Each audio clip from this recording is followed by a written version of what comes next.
தமிழகத்தில் பாரதிய ஜனதா கட்சியில அவர் யாருன்னு உங்களுக்கு தெரியும். பிளைட்ல ஏறும்போது பேட்டி கொடுப்பார், இறங்கும் போது பேட்டி கொடுப்பார். பேட்டி கொடுப்பதுதான் அவருடைய வேலை. பேட்டி கொடுத்து தலைவர் மக்களை ஈர்க்க பார்க்கிறார். இன்றைக்கு தலைவர்கள் பல வழியிலே மக்களை சந்திப்பார்கள். ஆனால் இந்த தலைவர் டெக்னிக்கா இந்த பிரஸ் மீட்டு நான் கூப்பிட்டேனா? நான் யாராச்சும் பிரஸுக்கு ஃபோன் பண்ணி இது வரைக்கும் தமிழ்நாட்டில் கோயம்புத்தூர், சென்னை, தமிழ்நாடு முழுவதுமே ஒரு பிரஸுக்கு ஃபோன் பண்ணி அண்ணா நான் ப்ரெஸ் மீட் பண்ணுறேன் வாங்குன்னு யாராச்சும் நான் கூப்பிட்டுருக்கேனா? பத்திரிகையாளர்கள் யாருக்கிட்ட போனால் கருத்து கிடைக்கும்னு பத்திரிகை நண்பர்கள் வர்றீங்க. இபிஎஸ் அண்ணங்கிட்ட போனால் கருத்து கிடைக்கும்னா இபிஎஸ்கிட்ட போவீங்க. அண்ணாமலை அண்ணங்கிட்ட போனால் கருத்து கிடைக்கும்னா எங்கிட்ட வருவீங்க. கருத்து சொல்ல முடியாதவர்கள் இந்த நரி பார்த்தீங்கன்னாங்கன்னா ஒரு மேலே ஒரு கிரேப்ஸ் பழம் இருக்குமா, அதை தாண்டி தாண்டி அந்த பழத்தை எடுக்க ட்ரை பண்ணுமா.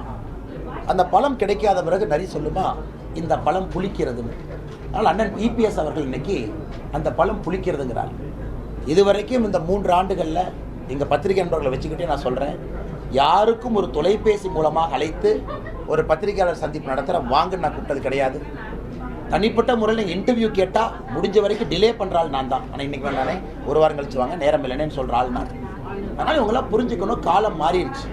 அப்படியே அந்த பழைய பஞ்சாங்கத்தையே வந்து அழைச்சி இவர் அவங்க வாழ்க்கைன்னு சொன்னால் ப்ரெஸ் மீட்டில் யாருன்னு கேட்பாங்க. இன்றைக்கி அவ்வளோ பிரச்சனைகள் இருக்குது, மக்கள் கருத்துக்களை கேட்குறாங்க, பிரச்சனைகளுக்கான தீர்வை கேட்குறாங்க. அதனால் இன்றைக்கி அண்ணன் இபிஎஸ் அவருடைய பேச்சு என்பது அந்த திராட்சை பழம் புளிக்கிறது என்று சொல்வதை போல் இருக்கு. இன்றைக்கு தலைவர்கள் பல வழியிலே மக்களை சந்திப்பார்கள். ஆனால் இந்த தலைவர் டெக்னிக்கா அப்பப்போ பேட்டி கொடுத்து மக்களை நம்ப வைத்து வாக்குகளை பெற முயற்சிக்கிறார். அது ஒன்றும் தமிழ்நாட்டு மக்களிடத்தில் எடுபடாது. இங்கு உழைக்கின்றவர்களுக்கு தான் மரியாதை உண்டு. உழைக்கின்ற கட்சி அதிமுக கட்சி, மக்களுக்கு நன்மை செய்த கட்சி அரசாங்கம் அதிமுக அரசாங்கம். நீங்கள் எவ்வளவு பேட்டிகள் கொடுத்தாலும் ஒன்றும் எடுபட போவதில்லை. ஏன் நாங்க நினைச்சா பேட்டி கொடுக்க முடியாதா? தினந்தோறும் கொடுத்துக்கிட்டே இருக்கலாம். அதனால நாட்டு மக்களுக்கு என்ன பயன்? எப்பொழுது எதை சொல்ல வேண்டுமோ அப்பொழுது அதை சொன்னால் அது மக்களிடத்திலே நம்பிக்கை கிடைக்கும். எல்லாவற்றிற்கும் பேட்டி, எதுவுமே இல்லை என்று சொல்வதற்கா இல்லை. மத்தியிலிருந்து அடிக்கடி தமிழ்நாட்டுக்கு வந்துட்டு போயிட்டு இருக்கிறாங்க.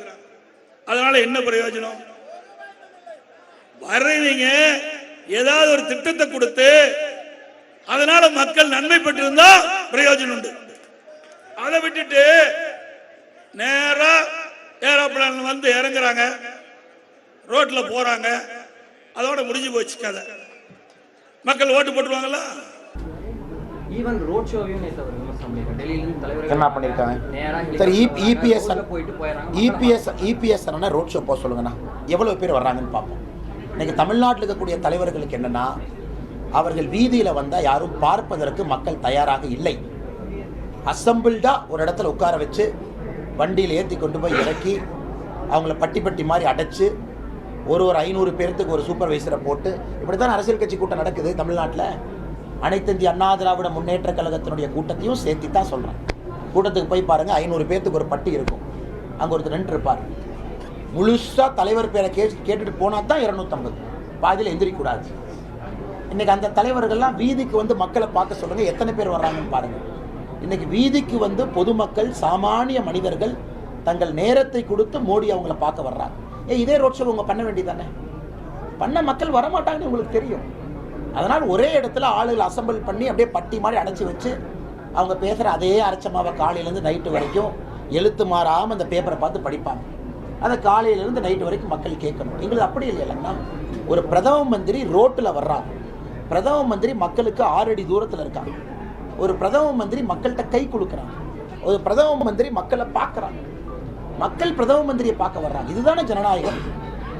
ஒரு மேடையில் ஒரு தலைவர் நின்றுட்டு 6 அடிக்கு ஒரு ஸ்டேஜை போட்டுட்டு அதன் பிறகு கட்சிக்காரங்கெல்லாம் பட்டி மாதிரி அடைச்சி உட்கார வச்சுட்டு அது ஜனநாயகமா? அதனால் இவர்கள் பேசுவதெல்லாம் அவங்களுக்கு கூட்டம் வரல, கூட்டத்தை கஷ்டப்பட்டு பிடிச்சி அடைச்சி வைக்கிறாங்க. அதனால் தமிழகத்தை பொறுத்தவரை அது ரோட் ஷோ என்கின்ற வார்த்தை அது கிடையாது, மக்கள் தரிசன யாத்திரை.